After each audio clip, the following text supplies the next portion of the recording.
Hello. Okay, now I can hear. Hi, Katerina. How are you? Hi.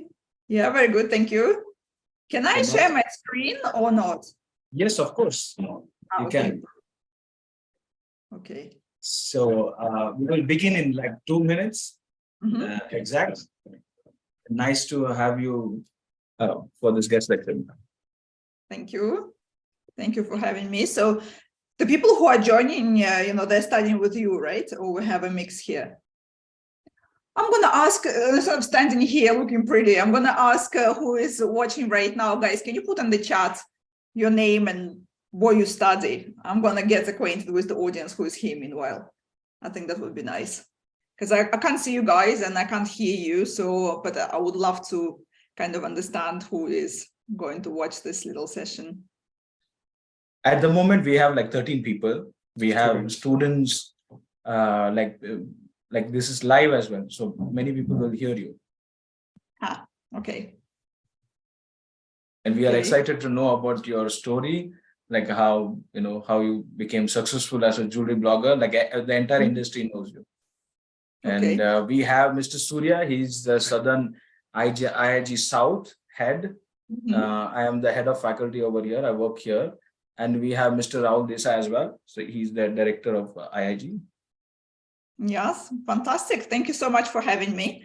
So I've prepared a little presentation as well to kind of illustrate what I'll be saying. And I think the purpose of today's little Zoom is to talk a little bit about how I've become a jewelry influencer and what it is like to be a jewelry influencer. And I would love to see some questions popping up as well, because in my talks, I like it when there is an interaction going on, not just me talking. So it's not a lecture, guys. It's just an exchange of stories, really, because I think when I started, many people think that, she always wanted to be, I don't know, successful. She wanted to be a famous blogger. But in reality, when I started, I had no idea where I'll be one day and what I'm even doing, because the big word here and the reason for all this is passion. So I've always loved jewelry. This is something, I guess, I was born with, and this is something that's always been in my blood. Actually, I'm going to start sharing the presentation because it's all a part of that. Can you guys allow me screen sharing, please? Because right now I can't share my screen. I think if you make me co-host or host, I'll be able to share. Sure, we'll do that. We'll do that. Thank you.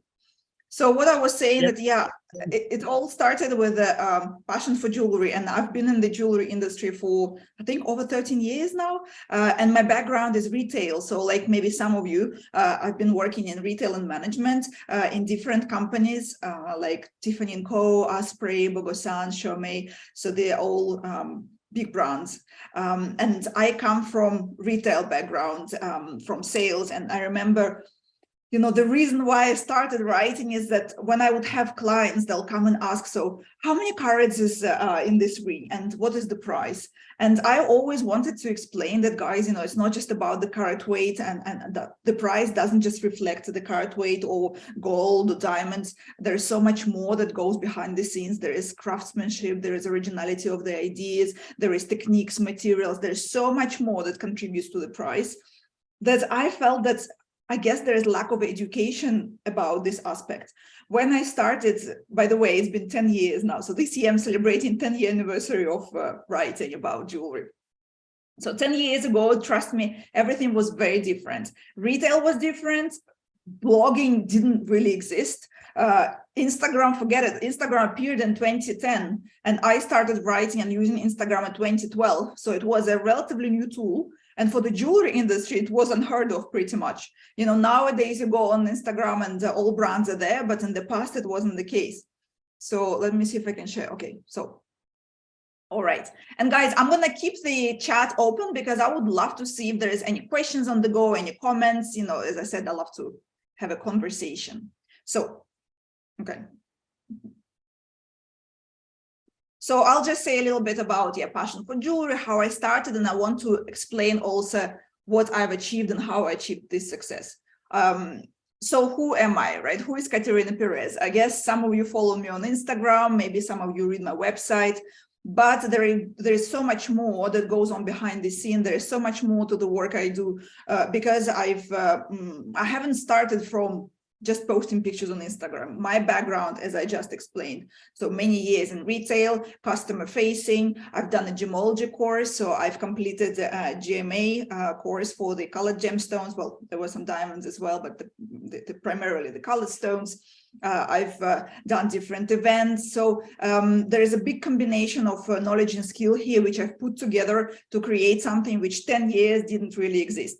So you can call me jewelry influencer, jewelry insider, journalist, the blogger. I also do a lot of consultancy in the industry when it comes to branding, social media, communications. I also run different courses, like how to sell jewelry on Instagram or how to create content for Instagram for jewelers. So everything is very specific for the jewelry industry. I do lots of public speaking because I love talking about jewelry. And but I didn't arrive here, in a fortnight. It's been a journey of 10 years old. And in the beginning, so what happened is, as I explained, because I was working in retail and because I was so passionate about jewelry, I was thinking, how can I merge the two? How can I carry on talking about jewelry, but also, talk to the whole world? And this is why I chose online. So at that time, I had to find the way to start the website, because I wasn't really sure how to do this. All the technical skills I have now, in the past, they weren't there. So in 2013, I founded the website katerinaperez.com while working in retail. And frankly, I was one of the first people. I call myself, the dinosaur of the industry, because I was one of the first who actually took high jewelry and fine jewelry online and started talking about it on my website, on Instagram, on Facebook. Those of you who have been in the industry for a while, I'm sure that if you go back 10 years ago, you would feel like me that jewelry industry was kind of behind the closed doors. Jewelry was more for special events. It was a museum piece. It was a collectible piece. It was art. And it wasn't really representing the everyday life. When throughout these 10 years, I watched how it transformed into a precious accessory, how nowadays people accessorize themselves in the daily look pretty much always with jewelry, which I'm super happy about. So during my 10-year career, it all started from the website. I love writing, okay? So my clients in retail, they were telling me, Katerina, we like to receive your email because you write well. And this is what gave me the strength and the validation that actually maybe I can write. I was never studying writing. I was never studying journalism, but I started out of passion, and because my clients would give me these lovely comments about my work. And in the beginning, I was a jewelry editor for a magazine published in London. It was a Russian-British magazine. And frankly, I think it's because of that opportunity that I was working for print, that I could do my own platform. I could start my own platform.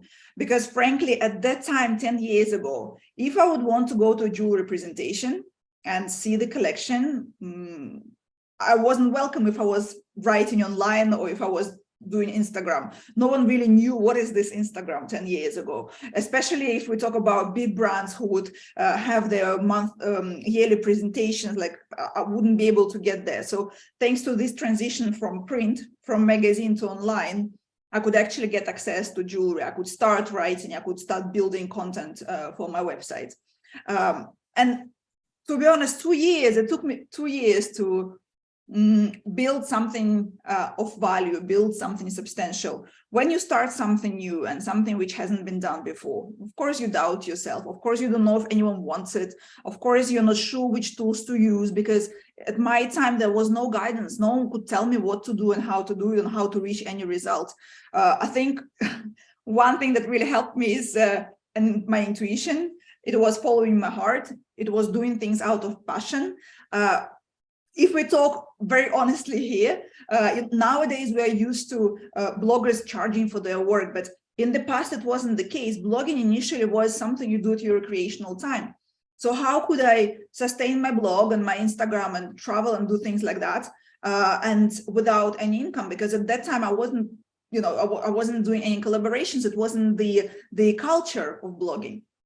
So for the first 2 years, I was continuing working in retail, and my income from stable retail work was going into supporting what I do. As I said, I think I was just crazy about jewelry, and it was such a big part of my life that I couldn't imagine being otherwise. So instead of going and spending money on parties and cinemas and things like that, I would put it back in my hard work. So this is the first steps. First 2 years were difficult. There was a lot of rejection, but I'm like, I love it. I want to do it. I'm going to carry on. And I think because I was seeing the audience growing on Instagram, audience growing on the website, and it really gave me this strength and the understanding that actually someone's interested. So let's carry on. And here I just gave a little example. So I've received so far 2 awards. Again, it's a great validation as well for the work I've done, because bloggers' work is something so new, and now it's a big part of the industry, but years back it wasn't. So in 2018, I received my first award at IGL exhibition for the top influencer, and then another one a couple of years ago as a top jewelry blogger. So that was a great achievement. And so far, I've been featured in different magazines, actually in India as well. In Harper's Bazaar India, they wrote about me, which was lovely. Solitaire magazine recently wrote a little feature. Throughout the years, there have been, where else? I don't remember now, but anyway, I've been featured in various international magazines like L'Officiel in Monaco. There were features in the Financial Times, New York Times. So it shows that the work of an influencer is in demand. It's interesting. It's something that helps people to discover jewelry on a daily basis. So I wanted to show you this cute picture. This is me at 3 years old. And when someone says, you know, have you always liked jewelry? I just show this picture and I'm like, you guys see for yourself. I'm 3 years old here. My favorite thing was to take jewelry out of my grandmother's jewelry box, try it on, layer, style it, and so on. So here you go. It's always been a big part of me. And here I've put my favorite quote, because I feel I'm blessed to do a job which I don't feel it's a job. It's very demanding. It's very hard work. But when you enjoy it so much, so here it says, choose a job you love and you'll never have to work a day in your life. I truly believe it. If you choose a pathway, you enjoy every step of what you do, you just go with it. You just take advantage of every day and you enjoy it. And in the end, you don't feel like working. I think I've said like most of the things I wanted to say in the presentation already, but anyway, quick recap. So I come from retail. I did different courses in gemology. GMA course was the longest one when I was working in Tiffany, actually. So by day I would work in retail. By evening I would study gemology. Here is some magazine features from the print, which I was writing for. Nowadays, I don't really have time to write for print. I do it occasionally if it's in a big publication like Vogue, sometimes I write for, but otherwise my channels, social media, website, newsletter, all this travel, all these speaking events and everything, it takes up all my time. Here I gave an example of how my website used to look like. It was created in WordPress template because, as I said, I had no clue how to do this. And I was blessed with a husband who understands IT. So he helped me to start the website. And I've had it for about 3 years, I think, before I created a customized design with the team. And I felt like here I put in the beginning that I foresaw the future. Because normally you can see it nowadays that people transition from online to print. I did the opposite, from print to online, because in the past it was, and nowadays too, it was really prestigious to write for print magazine because it's something you can hold in your hand. A magazine, it's like a book. It shows the value and the how important it is. But I've changed from being in print, the editor of jewelry, to going online in an unknown world, not knowing what's going to happen, because as I told you, right, when I started doing my job, I was working in retail to sponsor what I do. And then actually the reason why I went full-time to write about jewelry, people started recognizing me in a boutique, which I worked at, from my Instagram and from reading the website. And my employer at the time, they said, look, like it's either you stay with us, but you have to give up what you do writing about other brands, or vice versa. And as I said, because for me, it's such a big passion, I'm inseparable from what I do. I couldn't face not being able to write about jewelry, to discover jewelry, to communicate about jewelry. That would, I don't know, my soul would be dead, if you know what I mean. So for that reason, I'm like, okay, fine, I'm going to take this leap. I'm going to go freelance. I'm going to give it a go. I can always come back to retail because I had years of experience by that time, but I cannot forgive myself if I don't give a chance to my own channels. So there you go. It was a lot of bravery, craziness maybe, and then a lot of trying to understand what the future will bring, because going from a secure job to completely, I don't know where, into the limbo. But anyway, what helped, I think, is that by that time, I've already built good relationship with different brands. And one big thing which I value in a relationship, business or personal, is honesty and trust. And when I went to some of the brands with the open and honest argument that, guys, if I don't start creating sponsored content, I can't exist, and you like what I do and people like what I do, so why don't we help each other? So a lot of them were very positive and they supported me, and this is how I managed to, start actually having sponsored content and start having it as a full-time job. Okay. And when I was thinking, what is the value of my work, or what do I do here? Like, why do I write about jewelry? For me, I felt like there is a big gap in terms of education about jewelry. There is a big need for showing jewelry, because I felt like, and I do still feel, I see the progress, but I still have this feeling sometimes, is that fashion industry is very much respected and understood. Beauty industry is out there. Everyone talks about beauty products, travel, food, everything. But what about jewelry? Why is jewelry so much behind the scenes? I wanted to, I mean, it's very ambitious, right? But I really wanted to bring more awareness about jewelry business and jewelry industry. I wanted to unearth those treasures and show them to the world, because if you have amazing jewelry, but no one knows that it exists, it kind of misses the point, I wanted to really showcase the art of jewelry and share it with everyone out there.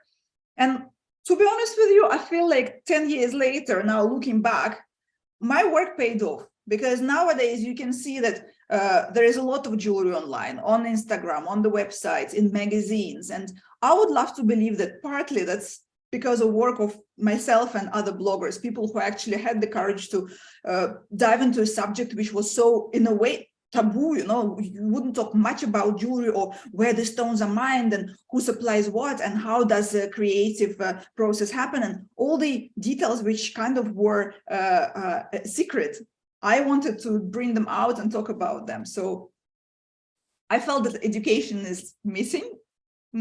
Quite a lot of it for the consumer, not in the industry, but for the consumer side. So this is why I started writing. Also, I felt like jewelry is taken very seriously. When I was in retail boutiques, I remember people sometimes were scared to go in, because they felt a pressure to maybe shop, and not just to browse, but also knowing that it's expensive product, they were a bit intimidated. And I wanted to remove that a little bit from the jewelry industry and make it more understood, appreciated, desired. And I didn't want people to fear these big gemstones and all the high jewelry pieces. I want them to be curious about them. So that's why I wanted to bring a bit of entertainment in the jewelry industry. And I'll tell you later, I have a little examples of my work, and I still do it through different creative photo shoots, through illustrations, different collaboration that I do, and so on. So education, discoveries, and entertainment. This is still the core of my work. And luckily, I've achieved what I wanted, with having following and readership from all parts of the world. And of course, some readership and some followers come from the industry, but there is a big chunk of my audience which are just jewelry aficionados, those who, thanks to my channels and other bloggers, get to learn about jewelry, get to find the inspiration, get to find the perfect jewel that will brighten up their day, that can inspire in their shopping experience, or who can discover the art of jewelry, learn about techniques and so on. So, and I remember when I started, I think I want to draw attention to this, that of course, through my work, I had to really enrich my skill set. meaning always learn new things and not necessarily things which I'm good at or which I know. And business aspect is one of them, which I had to educate myself on, and I always do still. And I remember in the beginning, there was a lot of people telling me, look, you write about precious jewelry, like high-end pieces, but people can't really afford them. Why do you do it? Why don't you write about silver and something more accessible? At that time, I did it intuitively because I love high jewelry. I like it as a form of art. But slowly in my business, when I look back, I understood that I did the right thing, because when you have a business, you can't dilute it. You have to be very laser focused, and you have to give it time to grow and to actually get recognized and understood and appreciated. So if I was diluting what I do, high jewelry, everyday pieces, fashion jewelry, and so on, I wouldn't be able to build an audience of like a really strong community of people who appreciate the same kind of jewelry as I do, high jewelry, or who can buy that kind of jewelry. So this is why I'm quite proud with this audience, which I've managed to gather over these 10 years, who actually can sometimes send me a message and I like this, how much is this? And then they can go and buy from a jewelry pieces, which, you know, go up to high sums. And guys, do you have any questions? I know maybe I speak very quickly, but there's so much passion behind all this and sharing what I'm telling you. If you can put any questions, but if you don't have any, fine. Because I'm checking what happens in the chat. Or if I speak too fast, or if there's anything, just write in the chat, please. And today, the reason for this talk, I don't want to just speak about myself. I want you to use me as a case study to be able to maybe get some information for your business or for what you do, because I think there is certain steps which can be applied to completely different types of jobs. I'll share with you my 10 steps of success, which maybe you can use for your own. So the first thing is, I think in every business, it's important to stand out. I didn't really understand what is different about me in the beginning. I was self-searching for the first 2 years that I was writing about jewelry. When people would ask me, so why do you do this? Or what kind of jewelry do you like? I'm like, I wasn't sure. I wasn't sure what exactly I liked. I knew it was fine jewelry and I knew it was gemstones, but only after a while when I analyzed my Instagram, like, okay, I'm a person who likes color and I'm a person who likes design, and that's what's going to make me different. So nowadays, when I go and select the jewelry which I want to feature on my channels, I know that if you show me a 10-carat diamond in a simple setting, it's not going to excite me. But if you show me a ruby light with a bit of design around, I'll go, whoo. So it's important to understand where you stand at, how you're different from others, and how can you differentiate yourself. So for me to be able to be different, because with time, obviously, people started writing about jewelry more and more. There's new bloggers that came to play. For me, it was important to know who I am and what I bring to the table. How am I different from them? So, of course, what brings the expertise and the knowledge and what makes me different as well is the skill which I've garnered throughout the years. When people say blogger, like, I don't really like to use that word much for me, because it's not just blogging what I do. It's consultancy, it's education, it's public speaking, it's writing. There's so much more. Then also, for me, I think what made me stand out at the time, and maybe nowadays as well, is the appreciation of really like high-end pieces and searching for specifically those amazing designs. Of course, in the beginning and nowadays as well, the fact that I have access to pretty much all jewelry houses, I can go behind the scenes and I can show something special, and I do, that makes me stand out as well. In terms of writing, I've never liked to have like formal articles. I wanted to have a conversation with my audience, and my voice was always educational, but not very formal, okay? And I want to keep that way because I like to have a conversation about jewelry. I like to talk about jewelry, and I like to have personal opinion about it. So I think throughout the years, this is what I've heard quite a lot, and that's what helped me to understand why I stand out, because I have my personal opinion about design, about different brands, about different styles and so on, because I see so much. And I think also the element of personal presence, this is so important these days on social media. But at that time, again, 10 years ago, I did it intuitively, calling the website, online magazine, and my Instagram with my name. I did it initially because it's such an important part of me, what I do. And I didn't want to call it a jewelry blog. I didn't know how to even call it. This is me, my vision, my journey with jewelry, which I welcome my audience to. And this is why I called it Katerina Perez. And now it really pays off because people hear the name, people know the name. They don't always recognize my face, which is fine, but the name is out there. So that was like an intuitive right decision for me. And also, as I said, so the choice of jewels, I always focus on precious jewelry with colored gemstones and design. I like this phrase, do it with passion or don't do it at all. So I think if you just do something without putting emotions into it, it becomes more functional work. But if you merge your work with the feelings, with the passion, with the love for what you do, first of all, you enjoy it, but secondly, people around you can feel that. And this is what resonates a lot to the audience, which I have on the website, on social media. People tell me that we can feel how much you love it. We really enjoy it because you enjoy it. So this is why I feel it's so important to bring the element of emotions and passion into your work, because people can feel it on some subconscious level, you know, and that's also what can make you stand out from others. For me, it's writing with passion, it's choosing with love, and the way I choose jewelry is purely by feeling. If my heart starts beat faster, I know I love it, I know I want to show it. But if I see a jewel and don't feel anything, you know, I won't share it with my audience because it doesn't resonate with me. And if it doesn't resonate with me, I mean, it might be for somebody else, but not for my jewelry aficionado community. Okay. I put here, do it with passion or don't do it. It's all hard work and sacrifice. Believe me, when you think that working as a blogger is like just go and click a picture and share it on Instagram, there is so much more that goes on behind the scenes, and it's really, really hard work. And in the start, I remember I was working for the first 2 years, and I'm not even like making it up. I was working 6 days a week, almost 12 hours a day, because first I had my retail work. And then in the evening and the weekend, I had to do whatever I was doing for katerinaperez.com.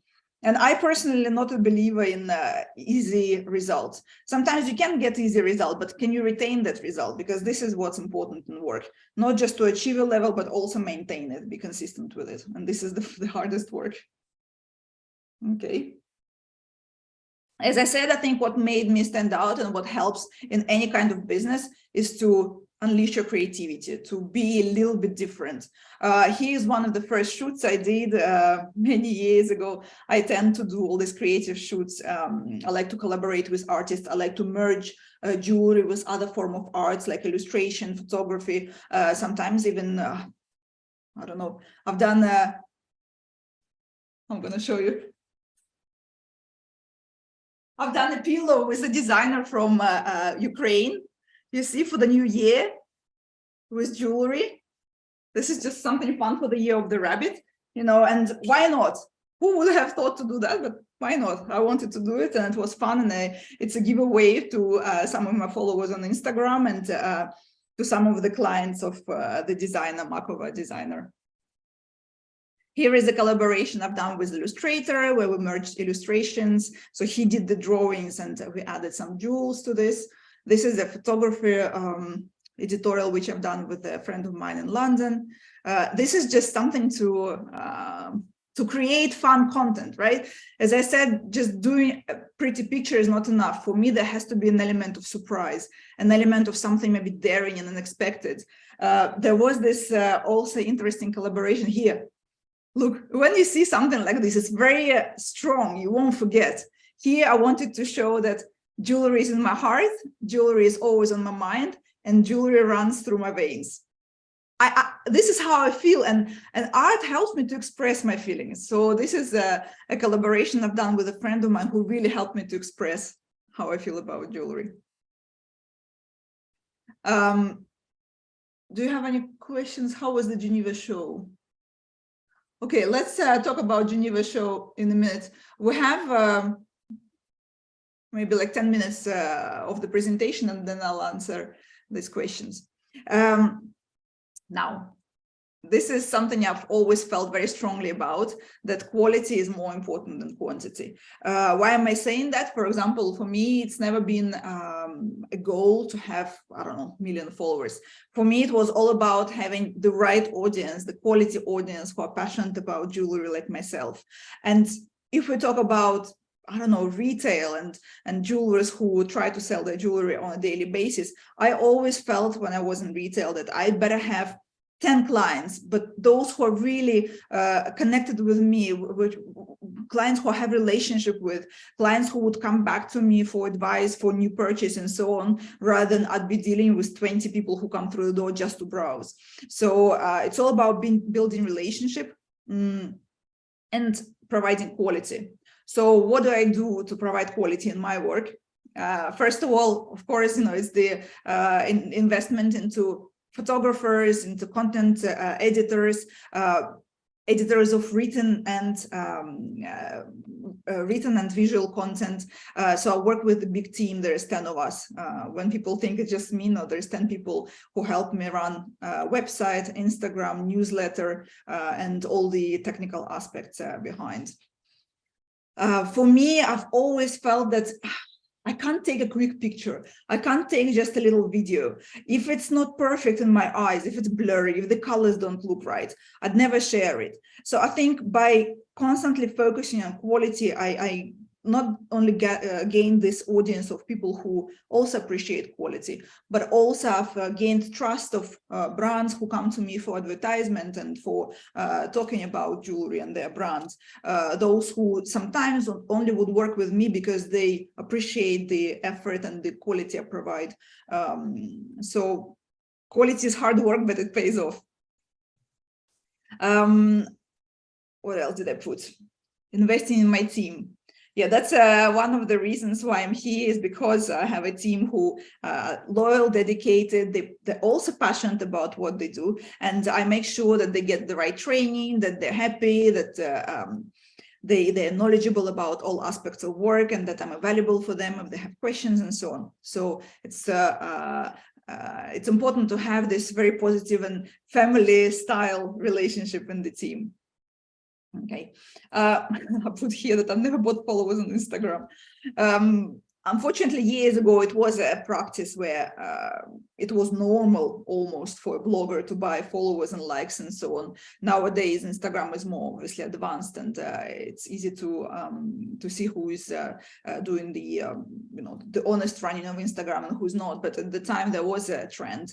But because my goal was always to build the right community, I didn't want to augment my numbers, because numbers don't buy. And this is what I vouch for when I work with brands, when I consult them on their social media. It's better to have 5,000 followers, but the quality one, than 50,000 of ghost followers.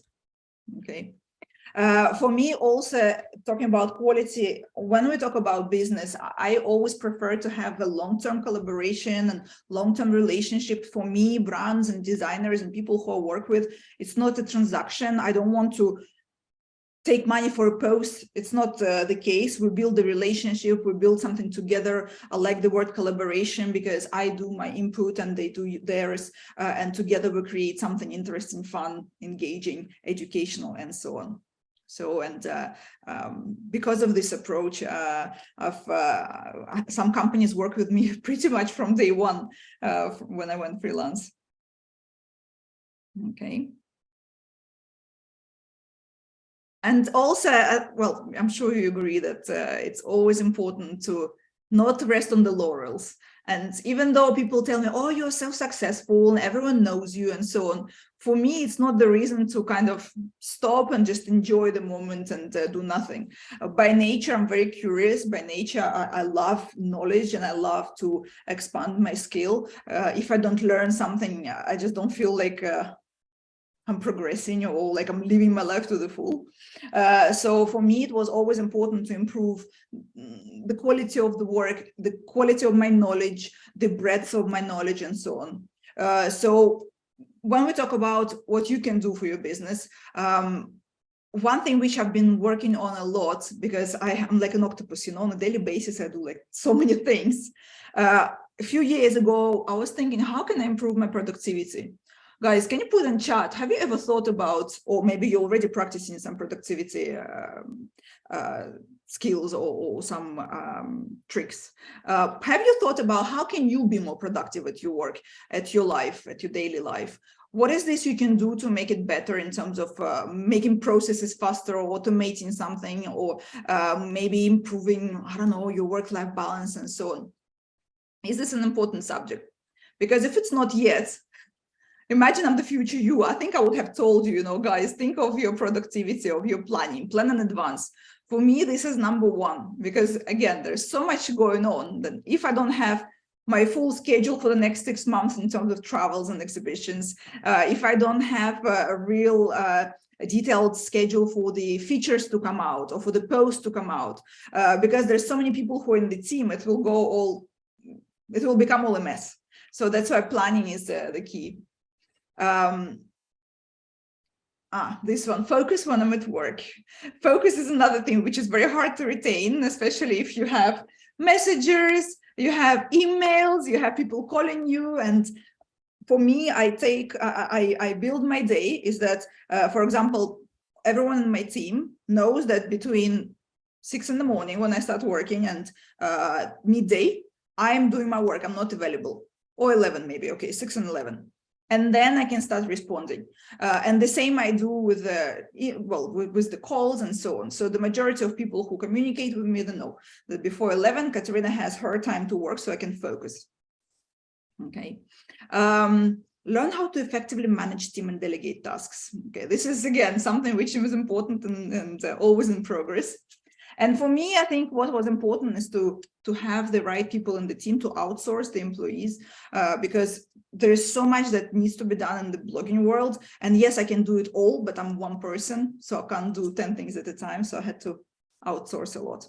And what I face often in when I do consultation work is that brands, they don't want to outsource, for example, a social media manager.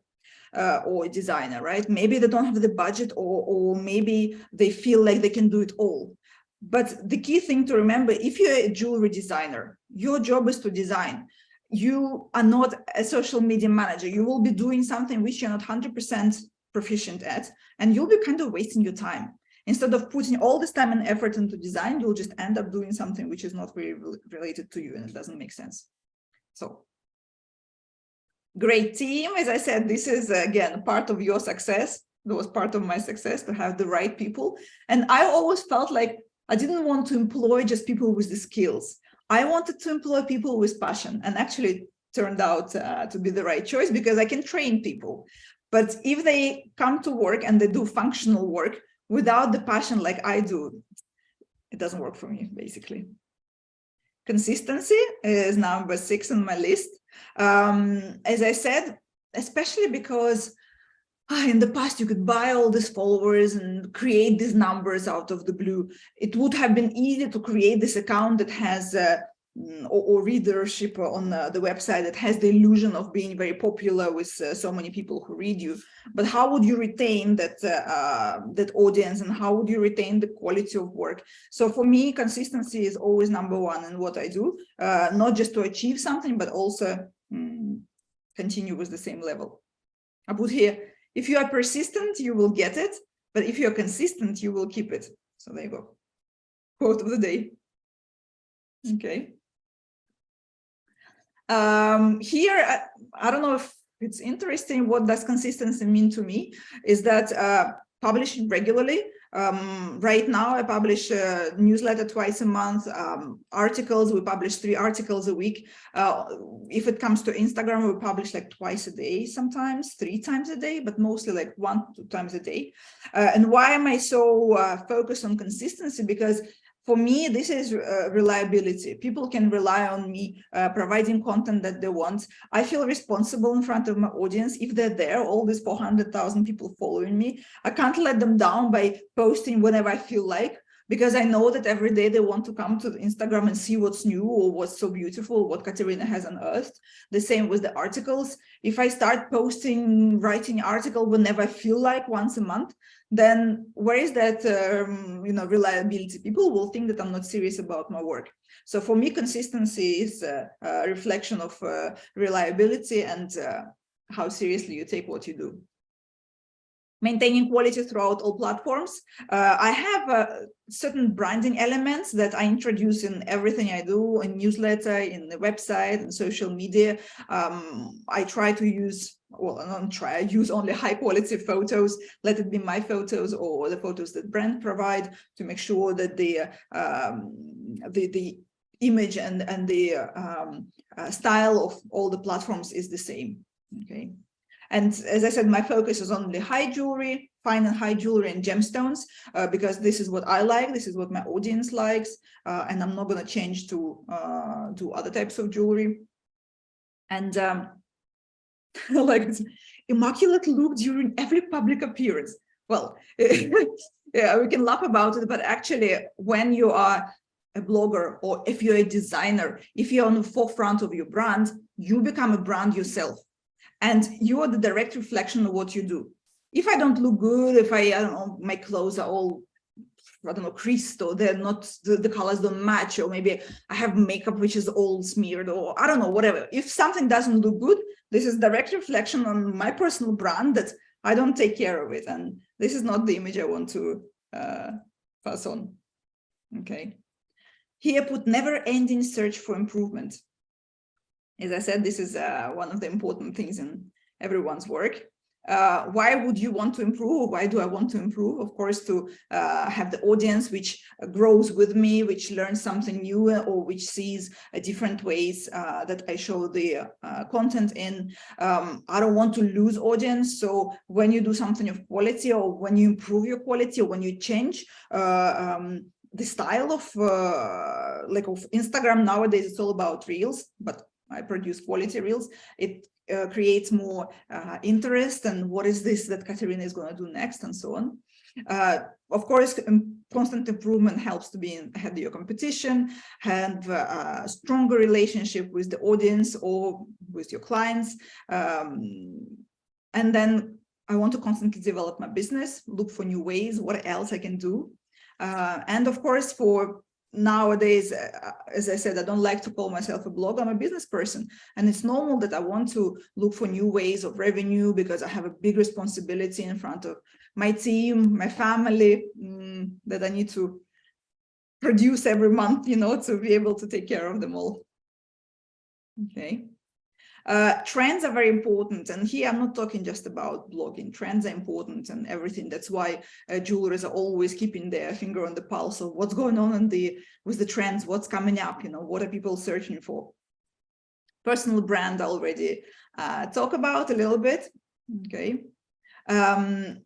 I think one thing that kind of contributes to my success, which I'm never going to change, is the approachable attitude, of when you follow me on Instagram. Sometimes I hear, when people meet me in real life, we didn't realize you're so nice, because when you see someone on the screen, you only see one facet of them. But when you actually meet person in real life, and when you talk to them, and when you exchange conversation, you actually understand that they're potentially a completely different person. Like sometimes sometimes it happens at exhibitions. Approachable attitude, sharing common passion for jewelry, because this is actually what it's all for. Okay, I'm not here for success. I'm not here, I don't know, to make lots of money as a blogger. I'm here to share this passion. I'm here to inspire women to wear jewelry, to enjoy jewelry, to appreciate jewelry. I'm here to actually as I said before, to put the jewelry industry on the map and to make it as recognized as all other industries. This is my goal. This is my mission. And I've had it for 10 years. And I think I can do another 10 years with this same mission in mind. My approachability translates into, if you follow me on Instagram, I like to reply to all comments. I know it's crazy, but I want to give appreciation and show appreciation to every person who follows me, who interacts with me, who wants to talk about jewelry. So also sometimes I send greeting messages to people who just started following me to learn like why they like jewelry or how they became jewelry fans and so on, with the reason of getting to know my audience better. As I said, I like a long-term relationship. I'm not here just to, I don't know, meet someone once and forget about them. It's all about collaborating on a longer term and bringing value. I'm looking for compromise and collaboration. Yeah, okay. Influence and authoritative voice. That, of course, helps in the industry. 10 years I've been doing this. And within these 10 years, I think thanks to the fact that I write a lot. I don't just do Instagram. I do public speaking. I educate myself. I educate others. That I'm generous with my knowledge. That I put all the knowledge into practice. I think this is what brings this brand authority. You know, the fact that I have been featured in many magazines and that I've been doing different judging competitions as well, that I travel to all the main shows and I get to see so much jewelry and build so much knowledge around it. That all, you know, helps with the with increasing the level of the brand and credibility and power of voice. Anyway, I feel like I've been talking too much. Okay, the last one, the last point is motivation. You know, I think motivation is a big part of success, because in every business we have those moments when we're about to give up, because running business or doing any work is hard, right? And sometimes you just didn't think like, what am I doing this for? So if I didn't have my audience, if I didn't have those messages which my followers send me sometimes with the sweet words, how much they like what I do and what following me inspired them to do, how they became maybe a jewelry designer or how they found their dream piece or jewelry and so on. This is like the best thing. This is what keeps me going. And sometimes it's grueling hours. Sometimes with all the travel, it's just so hard, because also I'm a mom, you know, I have to find this work-life balance and not to make my family feel abandoned. So all these things, you know, all these compliments, and when I help somebody with maybe some guidance or a brand with the consultation, so when I see the result, this is the best reward and the business is the best motivation. Another quote which I really like: the only way to do great work is to love what you do. There you go. Okay. Last one. What motivates me? Passion, of course, passion. Discovering new designers and jewels. I'm amazed that I've been here for 10 years and I still get to find true gems of the industry which I've never knew about. So this feeling of curiosity, what's next, who's there, really keeps me going. And then, as I said, sharing what I find with others and seeing their love for what I've discovered and seeing smiles on their faces and so on. This is the best motivation.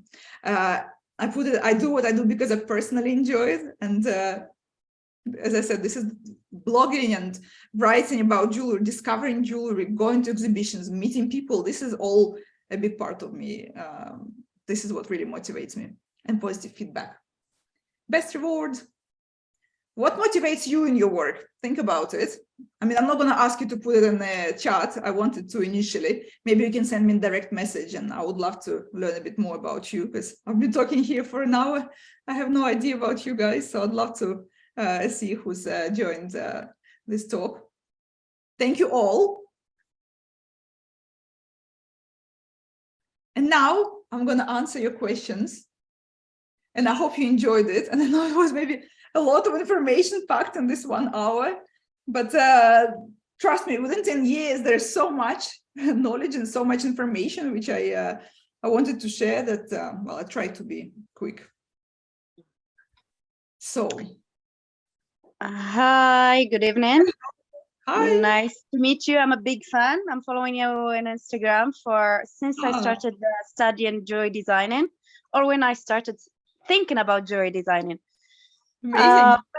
yeah, and it's nice to meet you in direct. You are a very humble person, and this is amazing. And I really like you as a person more than just someone who is running a business. Because, as you said, it's scary when you see a businesswoman. It only shows Hmm. the strong side of you, but you are a very soft, amazing lady. And that's I think this is a big part of your personality, which is really helps your work in jewelry. Well, I have two questions.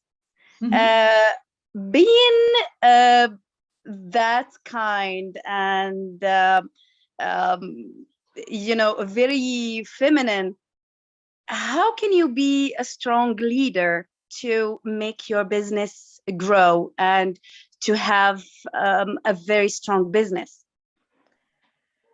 Good question. I didn't think the two can't go together.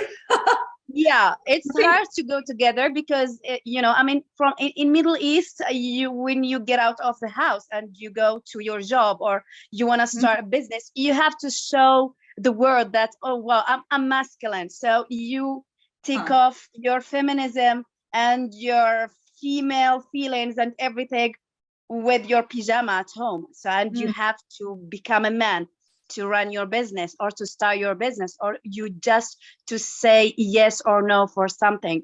So how can you combine being a female and a very strong leader? What is the I think key to do that? I think for me, what was always important is leading by example.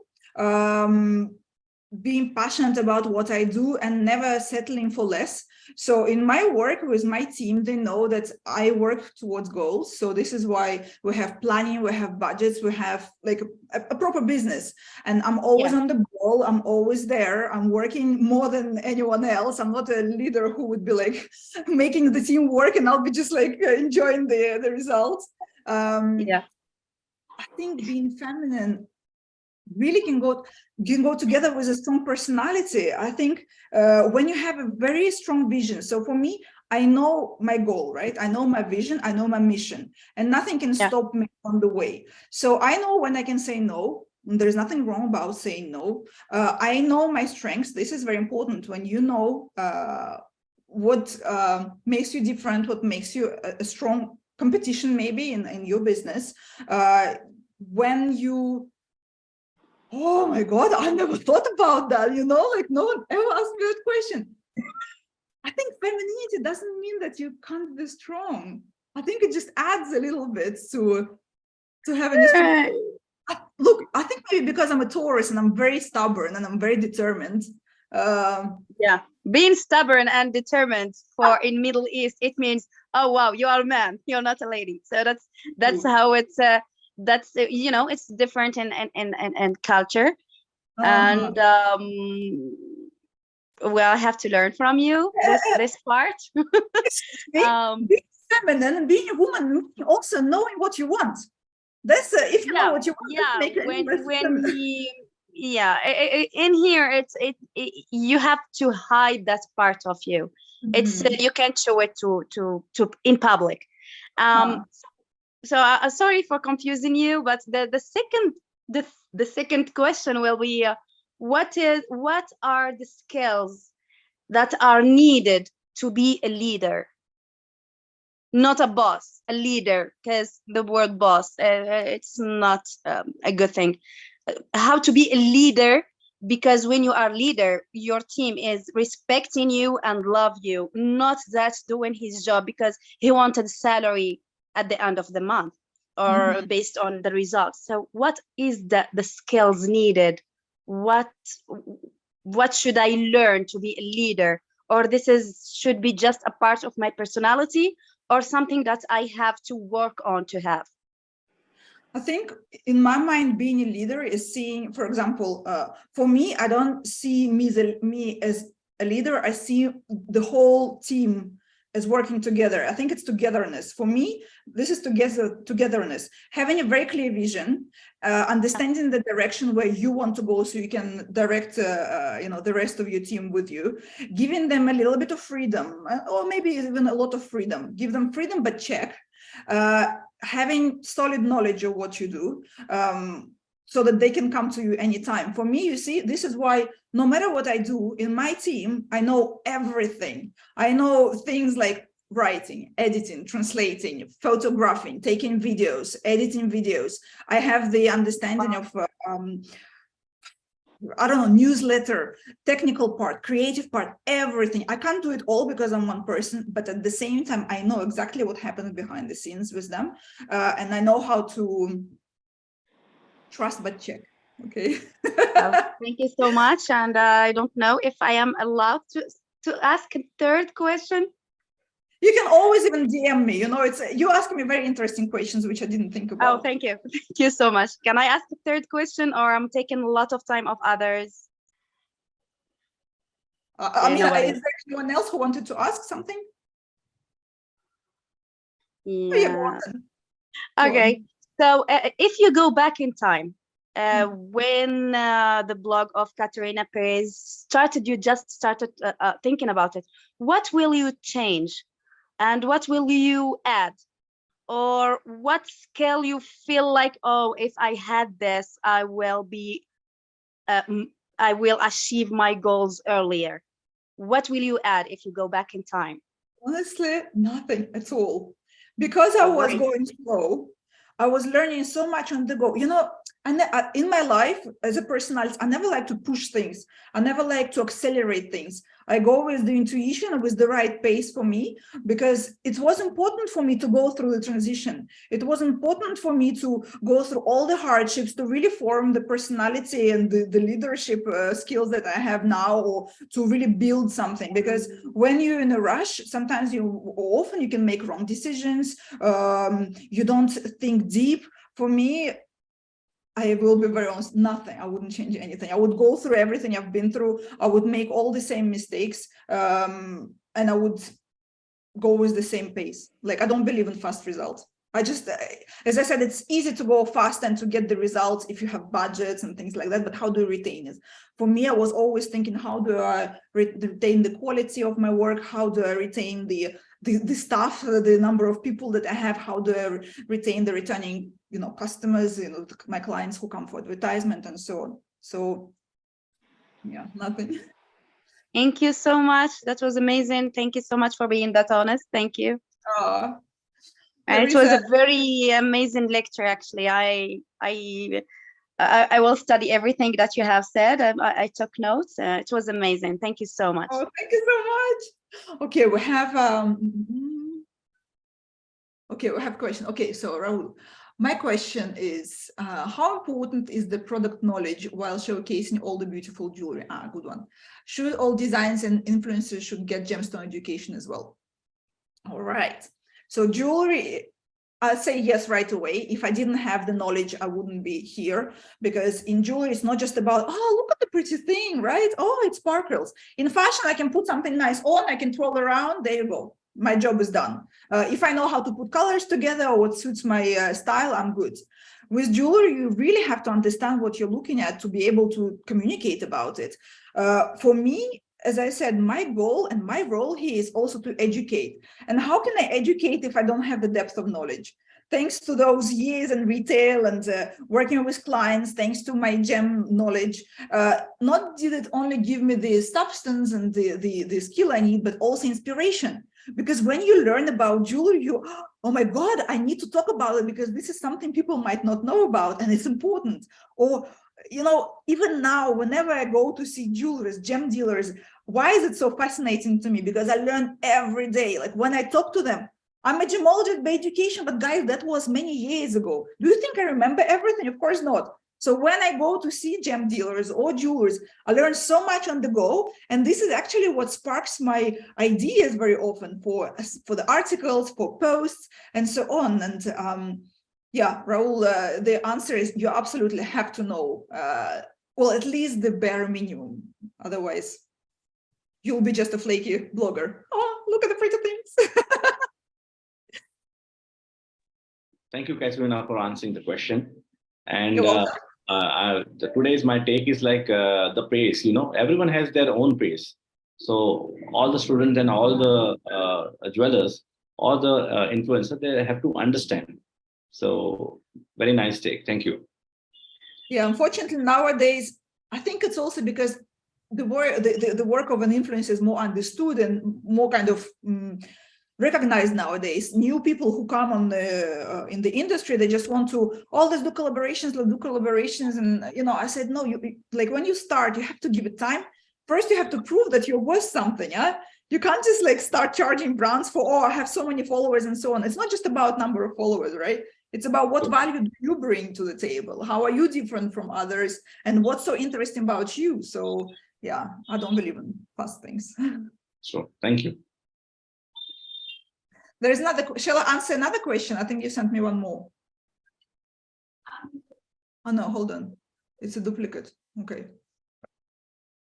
Someone, Surya is asking, how do you generate new ideas in business? By talking to jewelers and gem dealers, you know, because as I said, it's not my relationship with them is often very friendly relationship, and we talk about many different things. And when they share what's going on in the business, I'm like, oh, this is what I need to write about, or this is what I can consult on, or this is something I know and they don't, and I have to really speak about that. I think it's from communication with others. New ideas come from research, because I look at jewelry every day. I look on social media, on the websites and magazines and so on. It comes from different channels, like not just Instagram, but also TikTok has a big influence on the way people consume information these days. New ideas, you see, as I said, I like to merge different forms of art and to create something new. And I think for business, if you guys work in jewelry, or if you're planning to work in jewelry, let it be design or sales or anything, think outside the box. What things can you bring together to make it more different? How important is it to visit all jewelry exhibitions and events worldwide? I don't think you need to hunt for all of them. I mean, for me, it's a part of my work. But if, for example, you were a jewelry designer or retailer, you need to think about what your target audience is, where you're located, what's your target market, and then go to visit the exhibitions in that market. But if you want to have a global knowledge to understand the trends, or what's the difference between tastes in, say, Asia or America or Europe and so on, then it's a good idea to go to the key shows. Pallavi, you said my question is, and there is nothing else. There's no question. Okay. Ashwin asking, how was the Geneva show? And is there a new design which is going to be in vogue? Geneva, you mean Gem Genève? Because Gem Genève is mostly for gemstones. There isn't so much jewelry in there. And I don't think they're looking for jewelry with trends. It's mostly like antique pieces. So I wouldn't use it as a benchmark for trends. But if you're looking for trends, I would go to the Couture show in Las Vegas, because this is the hub of design, of new ideas, of what a designer can do with jewelry. I think this is my favorite show for this reason, for really design-led. May I know any businesses you collaborated in India, or you wish to? You mean the brands that worked with me? I did work with quite a number of jewelers from India, and actually I am planning to go back, well, God willing, as they say, in March. So I would love to come back to India to maybe see some jewelers who I haven't met in person yet, because I think in India there's such a wealth of designs and ideas and styles and techniques, which is great to discover and to share with everyone.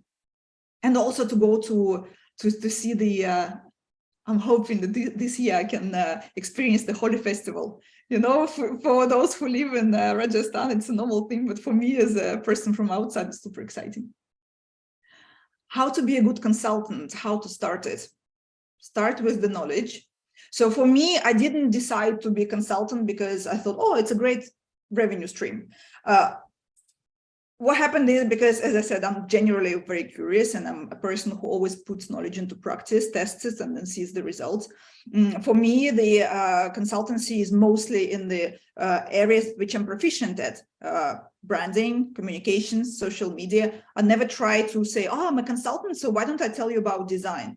I know design, but I don't have the depth of knowledge to consult on it. Okay, so build your knowledge, practice it, see the results. Once you've done it for some time and you're sure that you can answer to the demands, you can start doing that.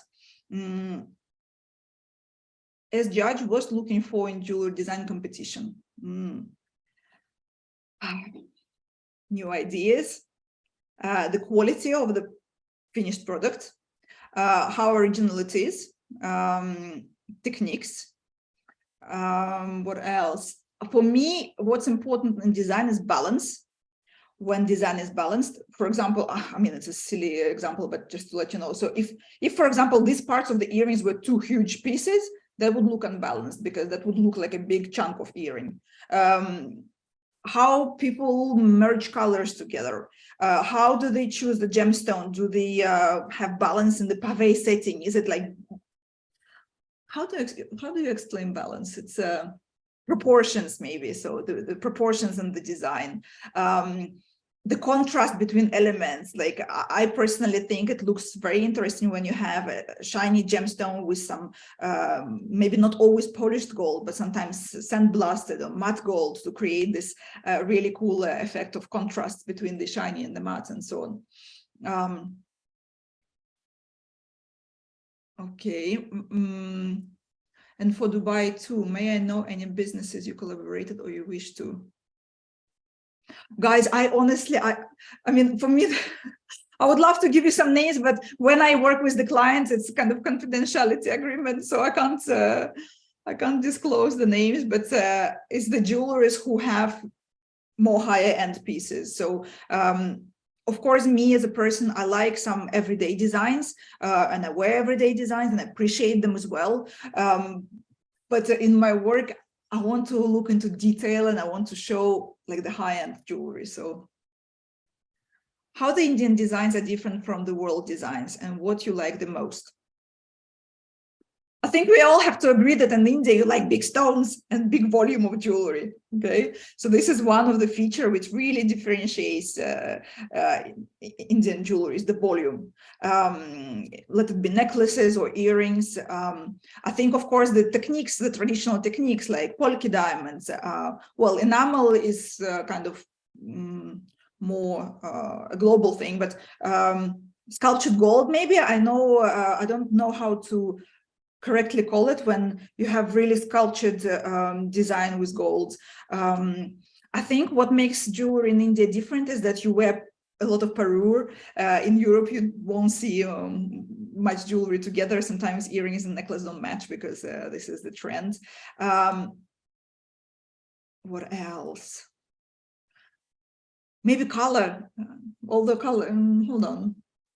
Difficult questions. No, I think it's the polka diamonds, it's the big volumes, and its complexity. So in India, I think, for example, go to Italy, is chain and stone set into gold, and that's it. But in India, there is a lot of details, a lot of like halos around stones, and yeah.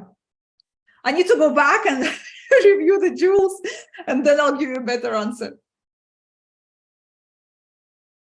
Okay, I think, do you have all questions? Or even if you guys think about some question afterwards, please send me a direct message. You know, I always reply. I love talking about jewelry, and I'll never have enough of it. So you're more than welcome to carry on this conversation on Instagram. Okay. Are we saying bye now, or do I wait? Do I wait for more questions?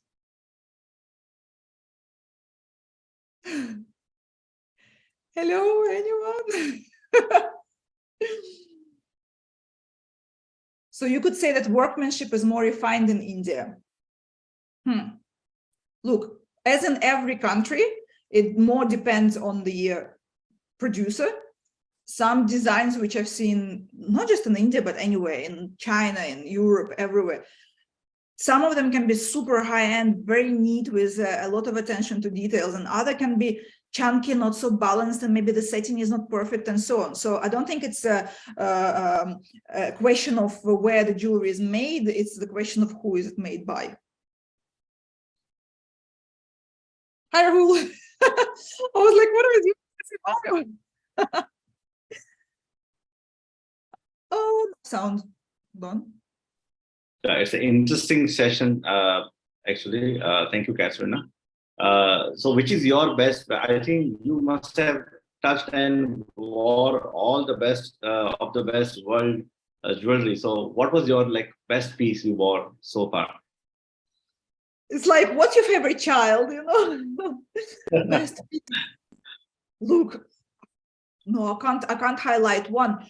What I put on Instagram, these are all my favorite pieces. I call my Instagram my virtual jewelry box. So I would say just whatever you see there is everything which I really liked. I would never post something which I don't like. So yeah, I don't have one favorite jewel. It's all of the ones you see on my Instagram. Okay. Well, look, for me, it was great pleasure. I loved sharing my journey with you, and I hope you learned something. You know, maybe even you can use something for your business, or you just discovered the story of somebody who came from, well, let's say nothing to something. Because you know, as I said, when I started, there wasn't such a profession, and I've created it for myself out of passion. And I just maybe want you to also get inspired and to think, actually, if you dream big, it doesn't mean you can't achieve it. It just takes longer, but dreams can come true. So on this romantic note. It's become the dream of every millennials nowadays, to be a jewelry influencer and a consultant, you know. So it's a new horizon what you started, and the people are following. But you see, it's a lot of dream, but without the depth, you know. For me, depth is important. Depth of knowledge, depth of expertise, and always thinking outside the box, never being satisfied with what's there already. What can I do better?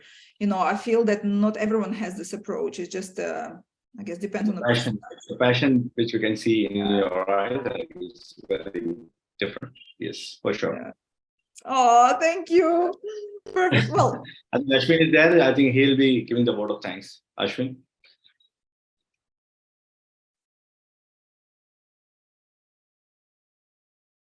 Anyone from the Bangalore team?